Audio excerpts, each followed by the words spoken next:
All right, here we go. Hello world, my name is Daniel Washington and I'm down here in Black Wall Street in Tulsa, Oklahoma.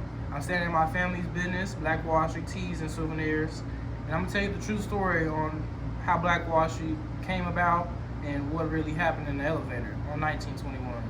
So a man named O.W. Gurley, he's the founding father of Black Wall Street. He bought 40 acres for 50 cents an acre. That'd be millions today's time. When he bought this land, Oklahoma was no state, so he didn't have to pay no taxes. Oklahoma became a state in 1907, so the whites had to pay taxes, but we didn't. They didn't like that. The next gentleman is E.W. Woods. E.W. Woods was the first principal at Booker T. Washington out here. And the next gentleman is B.C. Franklin, my bad. B.C. Franklin was an attorney to help us out in the massacre, to get permits and insurance. They never gave us insurance, that's why they classified it as a riot. But this was a massacre. And the last gentleman was J.B. Stratford. J.B. Stratford was one of the richest black men on Black Wall Street, and he had one of the richest black hotels in the United States, the Stratford Hotel.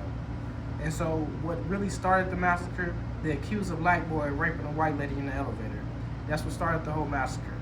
So people kind of correlated to another Emmett Till story.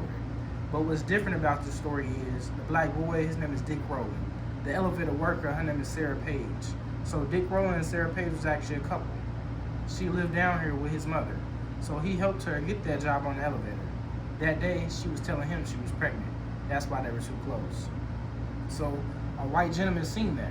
He didn't like that, so he accused Dick Rowland of raping her. But that was actually a lie. She said he didn't touch her, so she didn't press charges. But they threw him in jail anyways and had a reporter who wrote this article.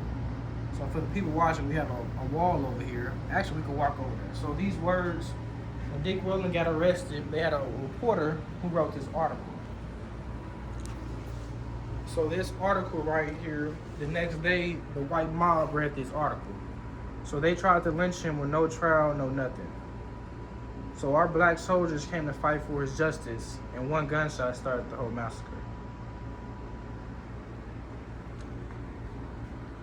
So during the midst of the massacre, they actually let Dick Rowland out of jail.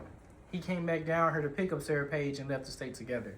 First state they traveled to was Kansas. They ended up traveling to Boston, got married, and lived the rest of their days in Chicago, where they had kids and grandkids. And so I had the pleasure to meet some of his descendants. And they said the story is very correct. It was a special moment meeting them, because I was in the middle of telling their family history when they walked in the store, and I didn't know who they was. They were just in tears, and they walked up towards me and confirmed everything I was saying. So it was a special moment. So you don't hear this side of the massacre because it changed the whole perspective. This massacre was already planned. You can't order bombs to drop that in a day or two. This is the first terrorist attack on Americans by Americans. It was 3 military planes and 3 private. The military plane is the National Guard, and the 3 private is Sinclair Oil.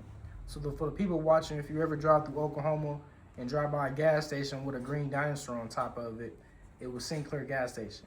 And it's sad. Black Wall Street was 3.5 miles, 40 blocks.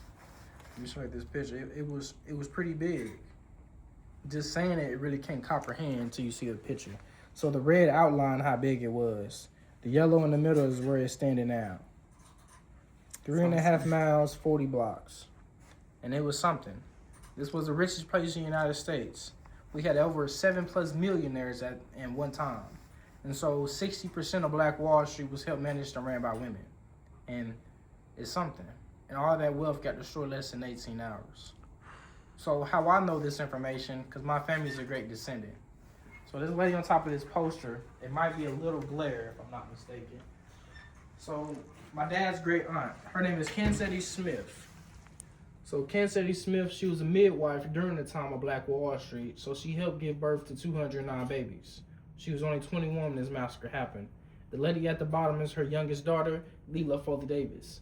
Miss Leila Foley Davis was the first black female mayor in the United States, right out of Taft, Oklahoma. And Miss Leila's still living. She's 84, she helped him afford the Carter, and she met Obama.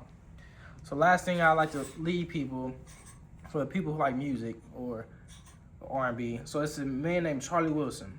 Charlie Wilson had a band with his 2 brothers before he went solo.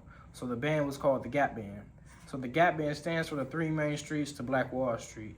So Greenwood, Archer, and Pine is what the Gap Band stands for. Wow. So they had a famous song called Drop a Bomb on Me. So that song is talking about the Tulsa Massacre.